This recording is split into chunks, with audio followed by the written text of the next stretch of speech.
The C stands for, like you said, creator, E for entrepreneur, O for operator, and then that S that you were kind of talking about is that speaker role as well. Yeah. So how have you been able to, in your playing career, kind of develop all of these traits that will make you a successful, athlete CEO when it comes to? We only have one life to live. How can we maximize our sport to drive us to things that we want to do? So I've always used sports as a vehicle to open up my eyes to new experiences. Within being on that pro side and seeing a lot how the business of sports work, how has the money management aspect been a key tool in your evolution of being an athlete CEO? No, that's a game changer. I think it's everything around leverage. One of the amazing tools that you have been able to kind of showcase for athletes, which I feel like athletes honestly probably don't know about and should use more, and I'm gonna kind of name 3 of them that is on your consulting page, right? And the last thing I want to speak on is the athlete CEO blueprint, simply because you were able to, in a very detailed way, kind of separate it into 7 different categories, right? And which one was one of the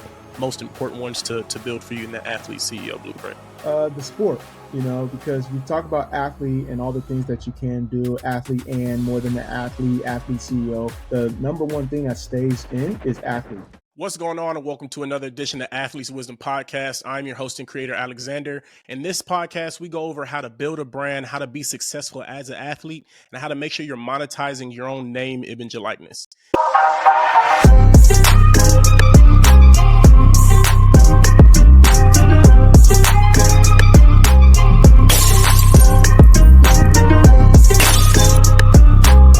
Today, I have an amazing guest with me. I have my guy, Amobi Okugo.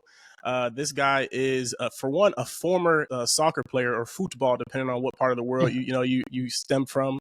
So when he's giving you kind of these gems, he is giving you the perspective of the place that you are currently at, right? So he knows what you've gone through. He knows the trials and tribulations it is of being whether a collegiate or even a pro player, and he's going to give you all the sauce on how to build a brand, okay?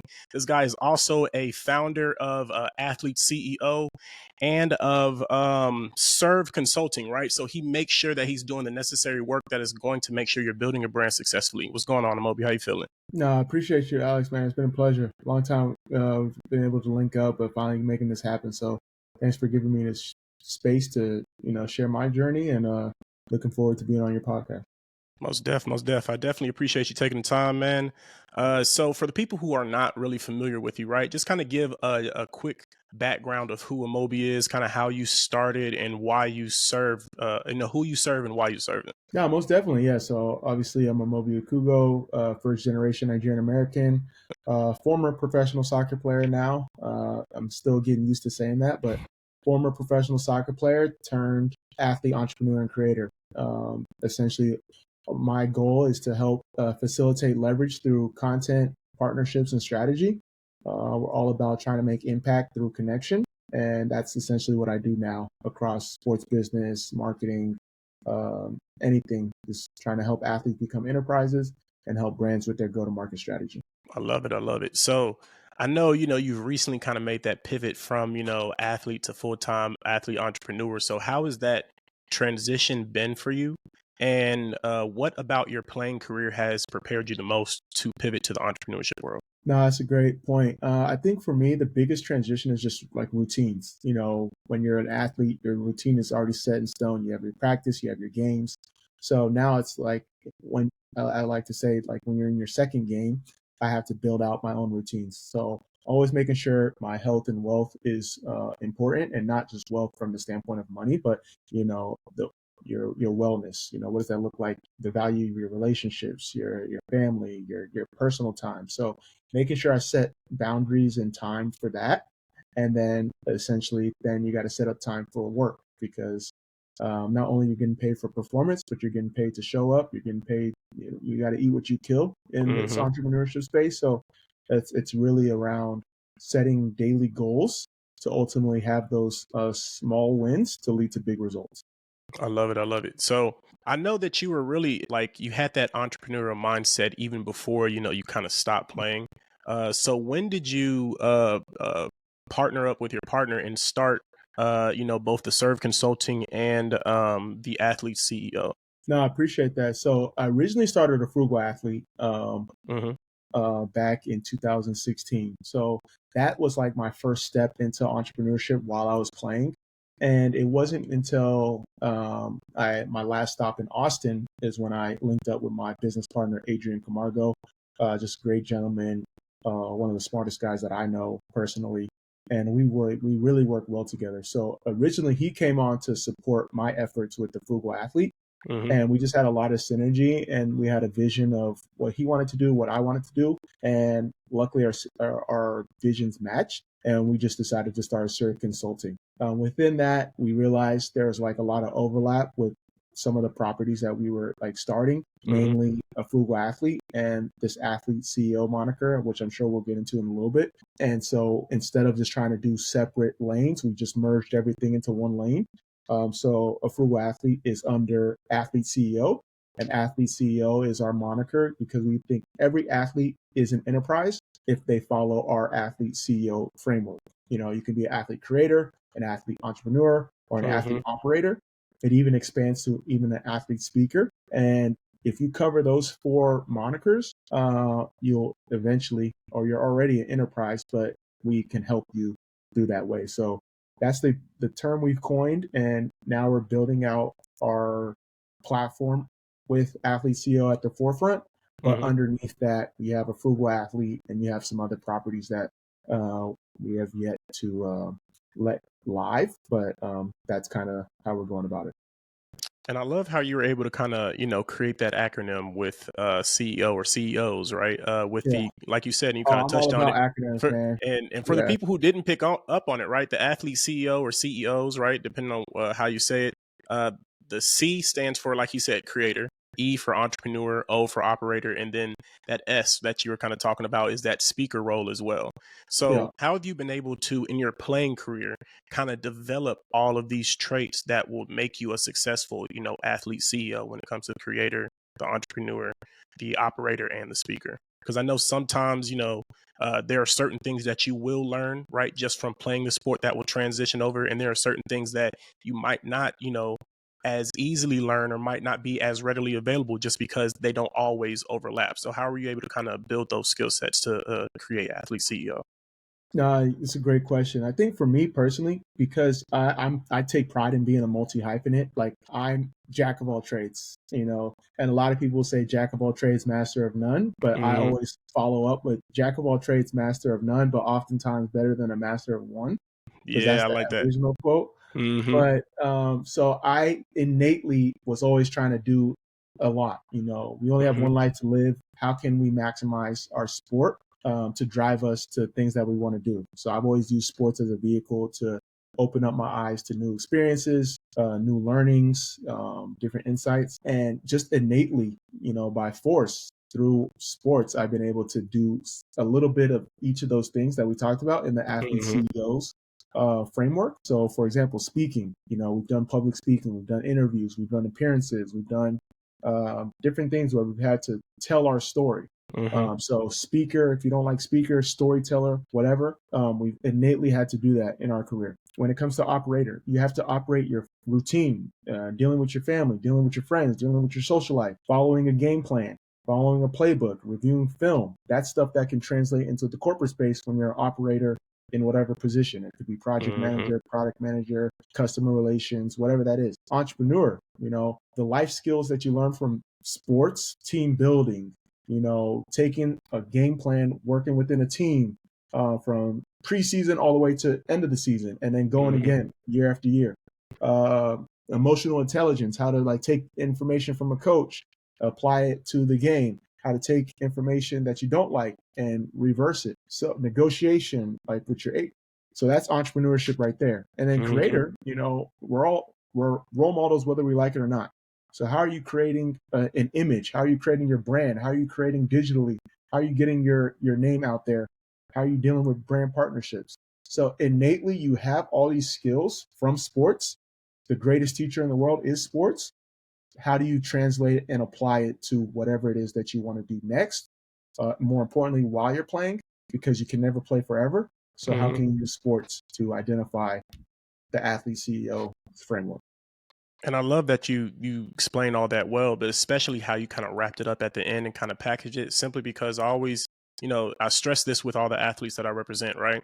NIL is, technically NIL is the term they have, earmarked Yeah. for the collegiate space to make money. But NIL is something that just transcends college sports, right? NIL is really just how you build your brand, no matter what industry you're in, what niche you're in, right? So how can Yeah. you take this NIL spotlight that you currently have in the collegiate space and have it build something that transcends the time that you're in college? Max, right? Exactly. And depending on when you even got into college, right? Not everybody even had 4 years of NIL, right? So now you're kind of getting into that era, right, where now people are coming into NIL and they're really having, an NIL that's already been evolved in some way, and they have the 4 years to, kind of expand and maximize and capitalize off of it. But what can you create within that space, right, that is going to help propel you after the fact, right? Because only 1% of people are going to go to the pros, whether you want to go to the pros or not, right? So that Exactly. other 99%, and even the 1% that are going to go to the pros, because they're going to still reach the point, that these collegiate athletes are reaching, as they're not going to be playing anymore, right? So what have you built now with that CEO or the CEO's moniker that you created, right? That is going to help make you successful after the fact. So one of the things I kind of wanted to touch on, right, and you said it a little bit, about it as far as the entrepreneurship aspect of, the CEO moniker. And I wanted to ask, how has being a pro, right? Because I feel like being a pro, you obviously get paid, right? Yeah. So within that, you have, before, these collegiate athletes, technically NIL came in, right? They weren't able to get paid, but now they are. So they have to learn at a much sooner rate, a much quicker rate on how to be able to manage money properly, right? So Yeah. within that, entrepreneurship aspect, because in a way you still kind of are entrepreneur, like you said, when you're an athlete, because you also have to, manage your money, whether that is hiring somebody on your team to do it or doing it yourself, right?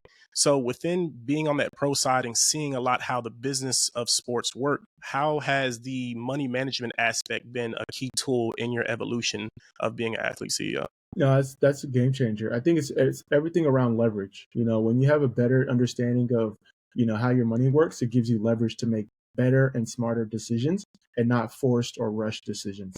So just simply by, understanding, all right, how much money is coming in, how much money is going out, like what's my budget, what are my expenses, how much money do I need for my emergency fund? Mm-hmm. Who am I allocating, handling my money, or who am I working with? Like, am I building a strong team? That all helps as it relates to, all right, business dealings, tax season, Mm-hmm. legacy planning. And obviously, as a young athlete, 17 to 22, now obviously with COVID years, 25 years old, this is your first money, as they like to say, first money in. You have to understand that you might have to learn on the fly, because it's easy to talk about it, but then once you have the money in your account, it's a whole different story. You So start trying getting to enticed about minimize all the things you ever wanted. And exactly. you're like, wait a minute, I know I planned, but now Yeah, that I got it, exactly. It's that always thing over there looking a little nice. it's yeah, facts. So it's like, all right, how do you minimize the mistakes? So it's like when you're trying to teach a young kid, don't touch the hot stove. It's like, Mm-hmm. all right, they're still going to touch the hot stove, but you don't want them to burn themselves. You just want them to feel it. So trying to Mm-hmm. minimize the mistakes, or um, lessen the load, as they like to say, so that if they do make the mistakes, young kids, like, they have money for the first time, they're going to want to spend it on things. You got to give them their dessert, but you got to make sure they eat their fruits and their vegetables and their proteins first when it comes to Gotcha. your finances. I like that. I like that. So I want to pivot for a second, right? Because as I was doing a little research, right, one of the amazing tools that that you have been able to kind of showcase for athletes, which I feel like athletes honestly probably you know don't know about and should use more. And I'm gonna kind of name three of them that is on your consulting page, right? You have the stages of a brand deal. You have the athlete sphere, and then you have the athlete CEO blueprint, right? And Yeah. I love all of these tools. And I want to start off with the athlete spheres first, simply because, right, you said something earlier when I'd asked you about the finance aspect about, building and picking that team who is going to help, make sure that you are, managing your money right, following the right path to build the legacy, have those, separate, sections as far as the budgeting and expenses and so on and so forth, right? So in creating this athlete sphere, right, and there'll be a, image on the screen for the people watching. But when Okay. creating this athlete sphere, right, how were you able to put that together? And what would you say is the first thing that you should get? right? And what is the most important thing that you should pay attention to within this athlete sphere?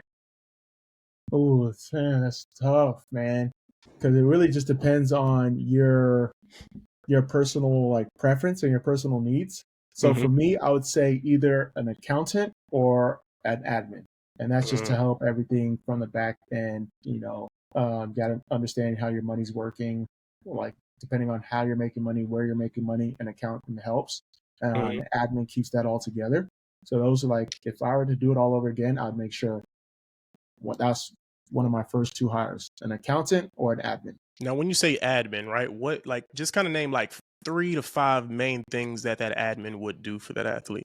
All right, perfect. And an admin could be like your executive assistant, Mm-hmm. your virtual assistant, your chief of staff, whatever it is. That would be handling like back office stuff. So expense reports, planning, itinerary, schedule. Another thing could be scheduling meetings, liaison between your partnerships and yourself, because understanding scope of work, deliverables, different things like that, just keeping you on task. Mm-hmm. It's basically your like personal trainer, but for everything in life. I love that. Imagine like your personal trainer is giving you your workouts, making Mm-hmm. sure you show up on time, making sure you're eating right. That's like your personal admin. I like that. I like that. Okay, okay. And look, we could spend. I could probably spend a whole podcast breaking down, this athlete sphere. But I do kind of want Yeah, to touch on the stages of a brand deal as well, right? Simply because a lot of the people who watch this, the people in the audience, one of the biggest things they either have already had and want to get more of, or learn how to get, is obviously a brand deal with that, yeah, NIL partnership, or let's just say they're in high school or even on pro level, right? Just that brand partnership or sponsorship from the companies, right? So I see, just kind of break down the stages of a brand deal for me, and again, there will be image on screen for everybody looking, just so you can kind of follow along with us. So kind of break down that for me in the 5 stages. but yeah. So basically, you start off with like free product. So obviously, NIL, you get a lot of free product in exchange for posting. And then from there, you move up to the affiliate partnership. Hmm. So, for example, now you get this free product, but then you get an affiliate link for that. And basically, if anyone uses your link, you get paid. And then the next level is obviously a brand partnership. So they actually pay you Hmm. to promote their product. You're an ambassador. You are a representative of their brand. So this is like a Nike shoe deal, or basically, I could be like a pen ambassador. Like, I can only use these pens. I talk about it. I do appearances for them, whatever, whatever. Then you got the equity ambassador. So they give you equity or cash compensation in equity based on if you invest and there's like a partnership, or they just give you shares in the company to Hmm. be their ambassador. So it's an extension of a brand partnership, just with more value, because say, for example, this is not a big pen, but it's like this new pen startup that came out. It lights up when you write and it helps you do your autographs, whatever. So now I'm an equity ambassador in it. And as the value of this pen goes up, the value of my shares go up too. So Hmm. you're innately, whether you do a sweat equity or you're a strategic partner and you invest, like co-invest with it, you are now an equity ambassador. So now you're seeing a lot of that, like LeBron James, Kevin Durant, Hmm. Serena Williams, that they're equity ambassadors or equity partners. Some of the times they invest, sometimes they don't, but they get equity in these brand deals. Uh, Exactly. Kobe, rest in peace, he's made famous for his equity partnership with Body Body Armor. armor. Yeah. He invested his own money into it so he can get more value, but he also could have got the deal without investing in it as well. And then Hmm. the last one is you're an advisor. So you advise a company. It could be a public company, private company, startup, but you're an advisor, strategic advisor. You get equity, you get cash, and you get compensated whether you endorse the brand as a brand ambassador or not. You still get compensated because you're an advisor. So those are the 5 stages of the brand deals. A lot of times athletes will skip steps. Obviously, if you have a bigger profile, you might not need to do the free product or the affiliate partnership. But specifically when it comes to NIL or like niche athletes, sometimes you have to build those reps with Hmm. the bottom of the pyramid, and then ultimately get up to that level. So someone that I always talk about is Paul Rabel. He was a lacrosse player, but he was able to use this pyramid to build out his own portfolio. And it's amazing to see the empire that he's created simply by creating content and doing brand deals strategically. And I love the fact that, for one, you broke that down very, very well, but then also the fact that you said it's like a stepping ladder in a sense, right? You can, depending on your brand, start at that brand partnership level, Yeah. but more oftentimes than not, you are going to start off on the free product, on the affiliate, right? So can you Yeah. just touch on like a quick point on why it's important to build up, right? I obviously know why, right? It helps Yeah. kind of add to your resume of sort, right? But as a former pro athlete, right, and collegiate athlete, right, kind of explain why it's good, especially in these beginning stages, and how you can kind of pivot that to get to, say, that at least that third level of the brand partnership. No, most definitely. It's proof of work, it's proof of work for sure. Especially so say if I'm trying to develop a brand partnership with, say, let's say something there's a company like Lemon Perfect, for example. Mm-hmm. And they're like, all right, what brands have you done? And it's like, oh, I haven't done any brands. I just have a lot of followers. Sometimes you need that proof of work to help with your negotiation, with your leverage. So the free product, the affiliate deals, especially the affiliate deals, because Mm-hmm. it's basically eat what you kill and you have more creative control. Sometimes you have guidelines that you have to stick within in terms of the type of content that you can post, but it's uncapped essentially when it comes to affiliate deals. Mm-hmm. Whereas a brand partnership is, all right, we're going to pay you X amount for 3 months, or we're going to pay you X amount for a year, and that's it. Whereas an affiliate, it could be forever. All I need is my Mm-hmm. link, and y'all pay me based on how many people I'm driving to your company.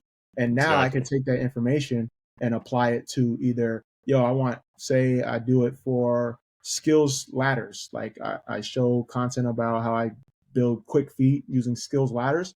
I have an Mm-hmm. affiliate link. Now I've been able to garner how much money I've made them, also how much money it's made me. Now Mm-hmm. I can go back to the table and be like, no, I want a brand partnership plus affiliate plus this because I have a body of work to show for them. Exactly. Love how you're able to break that down. And I could get more into that, right? But like, if you really want to know more on that, right, just kind of watch one of my previous videos. And the last thing I want to speak on is the athlete CEO blueprint, right? Simply because you were able to, very, very detailed, in a very detailed way, kind of separate it into 7 different categories, right? So Yeah. I'll kind of list them off real quick. As far as within the athlete CEO categories, you have media, you have sports, you have brand, foundation, business, investments, in real estate, right? Now, I know that obviously depending on the athlete, right, either one of these is could be more important than the other. But what Yeah. was one of the most important ones for you in building besides your brand, right? I know the brand is obviously going to be one of the more bigger ones, but besides your brand, which one was one of the most important ones to build for you in the athlete CEO blueprint? The sport, because we talk about athlete and all the things that you can do, athlete and more than the athlete CEO. The number one thing that stays in is athlete. You got Mm-hmm. to keep the main thing the main thing. And obviously, you're not going to be able to play forever, but while you play, might as well maximize it to the best of your abilities. Obviously, we talk about like the LeBron James of the world, the Kevin Durant, the Patrick Mahomes, and those are the 1% of the 1%. But if you can be the best in your craft, all the other things tend to be a lot easier. So if you can keep the main thing, and try to be the best athlete you can be, perfect. Your conglomerate is, a little bit easier to start. Not to discourage any athlete, because obviously you have niche sports, you have different sports that don't get as much attention, all that and more. But from the standpoint of, the most important thing is the sport that you play. And then from there, now you build out what it looks like from the standpoint of like building out your CEO conglomerate template. Nice. I don't think I've ever actually heard anyone kind of say athlete, right? It makes sense, obviously, but Yeah. it's like, because there are so many different ways that athletes can obviously monetize and grow beyond just their sport, right? A lot of the conversation has really pivoted to, what is this athlete doing? It's like, Yeah. obviously they take away the sport aspect and then they focus on everything else, right? And a Yeah. lot of times you'll see, especially with I'll give Johnny Manziel as a perfect example, right? I'm a Cleveland Browns fan. I'm from Atlanta, big Falcons fan, but my second favorite team, believe it or not, is the Browns. My dad's from Wow. Cleveland. My dad's from Okay. Cleveland. So Okay. people Okay. in the Fair enough. comment section, don't roast me. I know. But The reason why I say that is, right, Johnny Manziel is a perfect example of somebody who, although he didn't come in, he wasn't in college during the NIL era. We all know that when you're a big time player, they give you money under the table, right? Not Yeah. saying he received it or not, right? He admitted it on an interview, but Yeah. I'm saying that to say, right, he was somebody who had a big brand when having a big brand, especially on social media, was kind of a big thing, right? Being known as Johnny Football, right, is a big thing when your name is constantly being spoken.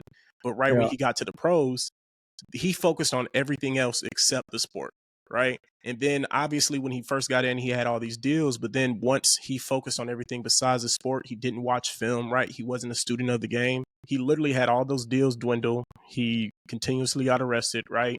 And essentially he kind of ruined his brand. So I loved Yeah. how you really Exactly. spoke on, like, it's very simple, right? It's, you love your sport. It obviously doesn't feel like a job, right? But at some point in time, right, it's what you are getting paid to do or want to get paid to do, right? And if not, you still have a scholarship or other, as a college athlete, a collegiate athlete, you still have other, obligations within that it still requires you to be, the person you're going to be within your sport, whether that is you have the capability of being the top 1%, or maybe you're not the top 1%, right? And there's nothing wrong with not being the top 1%, right? Sometimes you just can do the best you can do with your abilities, but you always have to focus on athlete first when being an athlete, besides obviously Yeah. the student aspect when you're in school. So there was something you said on your page, right? And you were saying it was the 6 classes that athletes need to take, right? Mhm.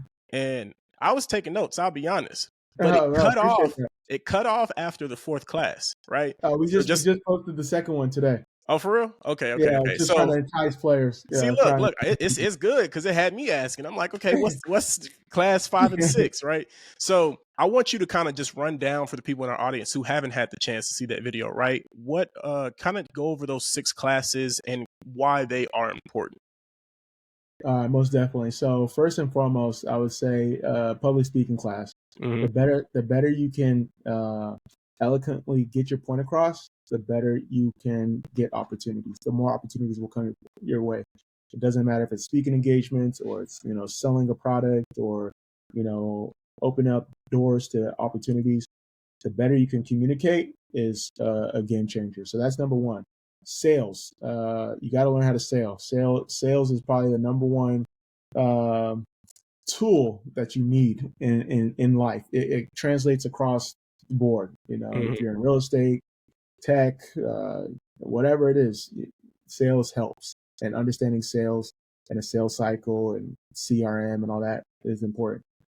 Excel or accounting. So obviously, some of us are numbers people, some of them aren't. But in terms of understanding like the ebbs and flows of accounting is important, and then Excel, just understanding different formulas and how to input and output valuable information.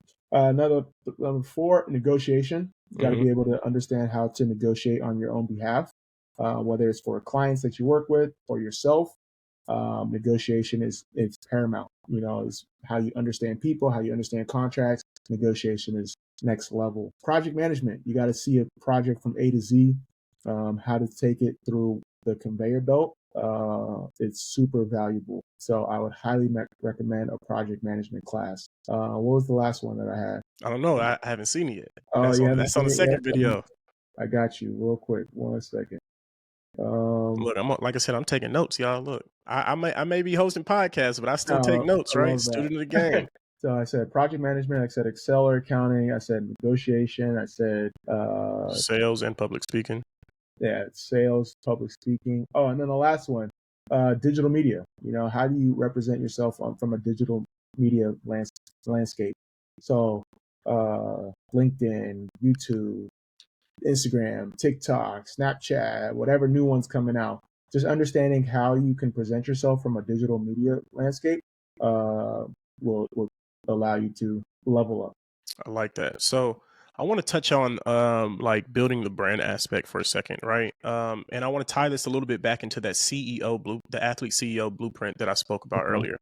Um, a, a large part of what people don't even think about oftentimes to incorporate into their brand is or are the things that they are most heartfelt about, right? The things they care about the most, like as far as in the community, right? So I know you have on here as an athlete CEO, you have foundation, right? Yep. So within that foundation, I know a couple things it says here. It says nonprofit, it says grants, it says clinics, it says programs.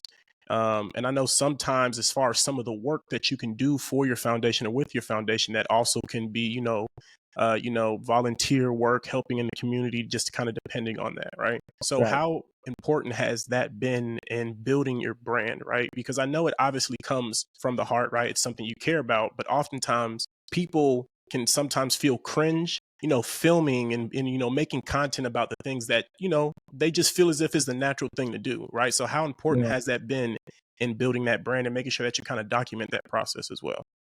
Man, first and foremost, to touch on the last part, document everything. You don't have to post it right away, but if you can document everything, that'll be a game changer to like showcase and storytell and highlight different things that you're doing.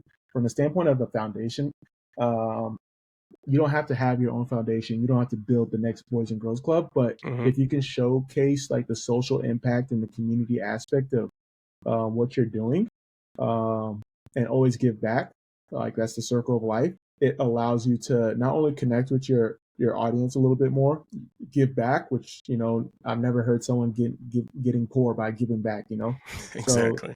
giving back is just a level up, both like innately and the last part when it comes to like that foundation or that nonprofit or that community aspect is that you deepen your ties into the community that you're playing with. So most of the teams that you play for have like a nonprofit aspect to it. So it allows you to integrate yourself into that lane a little bit more. So let me ask you this, right? I know, and like you said, I like that, oftentimes professional teams, right? They have that nonprofit partner, but on the collegiate level, right? How can people or how can those athletes start getting in the community or finding, those nonprofits they care about that's close to them, yeah, like how can they find it, right? Because it's not as easily accessible as it might be being at a professional organization rather than at a college, right? Because every college is different. Some have all the perks and all the tools and it's easy to Yeah. find it, rather than some, right? It might be a bit more difficult to search for. Yeah, that's a great point. I would say, from a college standpoint, I would say for the student athlete, utilize your resources. You have a whole alumni database where you can ask around in terms of, you go on LinkedIn or go on your school directory. Who works in the nonprofit space that has ties to? So, for example, I went to UCLA. All right, UCLA is a bigger school. Let me use Sac State as an example. Who has ties to the nonprofit communities in these areas? I'm positive someone from my alumni database will either put me in touch with somebody or I can find it on my own. So that's number one. Number two, use your own digital platform. Like, I am a student athlete at Ohio State University or Sac State. I'm looking to get involved with nonprofits that focus on blah, blah, blah, animal welfare, or whatever. People will reach out to you. People will be willing to help. There's simply no excuses if you want to get involved in something, to figure out what that looks like. I love it. I love it. And to kind of touch on the brand a little bit as well, right? I'm gonna pivot a little bit from, instead of the athlete's brand, the brand they might want to partner with, right? You recently dropped a video as well that was basically talking about the three things you would need from a brand, right? And Yeah. it was connection, alignment, and urgency. Why did you pick those three things, and why are those three things so important? Yeah. So alignment, first and foremost, is I think, I don't want to say the most important thing, but because when you do a brand partnership, you are now tied to that brand. So Mm-hmm. anything that they do, you can get either a positive benefit or a negative benefit. Negative benefit is an oxymoron, but a Yeah. negative It's like, a negative reaction to it. So for example, some people might be against doing a partnership with Chick-fil-A for mm-hmm. different reasons. Some people might be against doing a partnership with Nike for different reasons. So you have to understand and put all these things into play into, all right, what do I want to align myself with as a person, from a moral compass, from a value standards, from just a simple like same passions, or do we align on different things? Obviously, everyone has their own opinions, so you have to make sure when it comes to that, you're willing to align with said brand. From the standpoint of connection, I don't drink coffee, so it doesn't make sense for me to do a Starbucks partnership, right? Mm-hmm. Because there's no connection there. When I'm trying to do a promotion or a brand sponsorship or a commercial, and I'm like, yo, drink this coffee, blah, blah, blah. And 2 weeks ago, I'm talking about how I've never had a cup of coffee. There's no connection there. Now I'm lying to my audience. I'm lying to my Mm-hmm. fans. I'm lying to the people that look to me for inspiration. And then from the urgency standpoint, it's all about in terms of like, all right, are they willing to work with you? You know, you got to find people that want to do stuff with you versus like trying to force the agenda. You don't want to put a square peg in a round hole. So is there an urgency to like, all right, let's get this done? Not to say we're going to rush it, but is there an urgency to say, yeah, we want to work with you. How can we make it happen? Versus, oh, I mean, yeah, if we can do this, then it'll be cool. Like, no, I want to work with people that are willing to work with me and figure out ways to be collaborative and have an urgency to it. I love that. I love that. And I know the last part was connection, but I kind of actually want to touch on that a little bit, because I was actually just talking to somebody, and we were talking about, because connections comes from building a relationship, right? Kind of making sure that there is some kind of connect there. So when you're having that conversation, when you're, dealing with these brands, it's not just yeah, we align and you got the urgency, but there's no real connect here. Like it's still some kind of disconnect that has all the pieces falling into play, right? Yeah. And have you ever heard of the Hot 50 list? The Do you hot have ever 50 list. No, I you want ever put heard me that on term? game. So basically, I can't remember where I heard this from, but oversimplified version, right? Is you Yeah. find, and it can be any number, but you find the 50 people within your industry or niche, right? That you feel as if will help you achieve your goals. And Okay. then obviously you find a way to get in contact with them, right? And then once a season, so basically once every 3 months, you just send a message reminding them of who you are, saying like, what's going on, Amobi? We connected at, the Black Sports Business Symposium. Just want to stay in contact, man. Hope everything's well. I know you do this. This is something I found that might help you along that, right? So sometimes even dropping value on them, right? Because now what happens is, yes, worst case scenario, this person forgets who you are, even though you've hit them up, Yeah. 4 times in a year and nothing comes from it, right? But You just best got to case stay scenario top of is mind. Stay top of exact mind. exactly, you stay top of mind. That's best case scenario. And then also in the fact they see initiative, right? They in a Yeah. way, like how people pay attention to that sense of urgency, they also pay attention to that sense of initiative, right? So now you're able to say, okay, boom, this is somebody who, and let's just say one time you might give them game and then it sparks a whole conversation, right? So let's just say you had 4 genuine, valuable conversations with this one person over the course of a year, right? Maybe 2 years, 3 years, depending on how long you've known them. And now you've been able to build that connection, and then you never know what stems from it, right? Because they Exactly. always say it's your network over your net worth. It's who you know rather than what you know. So that's Right. just kind of what the Hot 50 list is. And I was just, like I said, just wanted to see if you knew what that was and kind of drop I'm that on you. definitely gonna take that. I'm gonna take that to account, man. Now I'm not a perfect person, right? I have Yeah. not executed this on the level that it needs to be executed on, right? But I'm Yeah. also big on passing valuable information to those who might need it, right? I'm not the Yeah. type of person to give information and always be doing that information at the highest level. I'm imperfect, I'm a regular human being, but I do believe that if it's always collaboration over competition, right? I'd rather help somebody out than treat them as a competitor, right? And then I do something that they might think we're, cool, and I'm competing, and then I do something, not knowing, and then boom, I mess up a relationship, right? Yeah. So, Fact. um, yeah, and then don't get me wrong, I still have that mentality of competing, more so with myself to make myself better, right? But like I said, it's always collaboration over competition. It's that connection and kind of building that relationship. Yeah, I love it. So, I wanna ask you this, right? If there was anything that you'd want the audience to take away from this, right? And you wanted them to hear it in 60 seconds, what would you tell them and what would it be? Well, I would say every athlete, individual is a game changer in their own right. You just got to understand how to leverage your unique skills to make a high quality impact and connection. Whatever it is, you have innate abilities and your insights and experiences are of value to someone. Just how can you build it? It doesn't have to be something to, you don't have to be the next Amazon.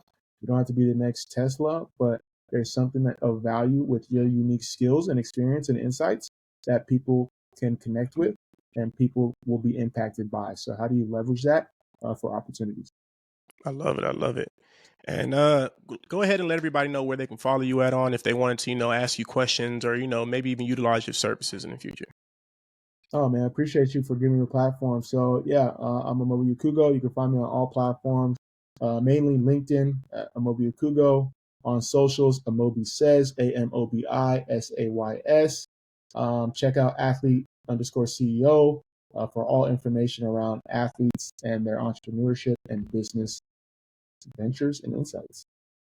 Well, Moby, I definitely appreciate you taking the time to come on, man. I know I learned stuff myself, right? And I'm definitely glad that you're able to kind of share your insights and your experience to the athletes in this audience. So look, if you haven't already, please make sure you go ahead, like, subscribe, follow my guy Amobi, because I promise you the information he's going to give you is just going to continue to help you build and become better. So we'll see you next time, and let's go.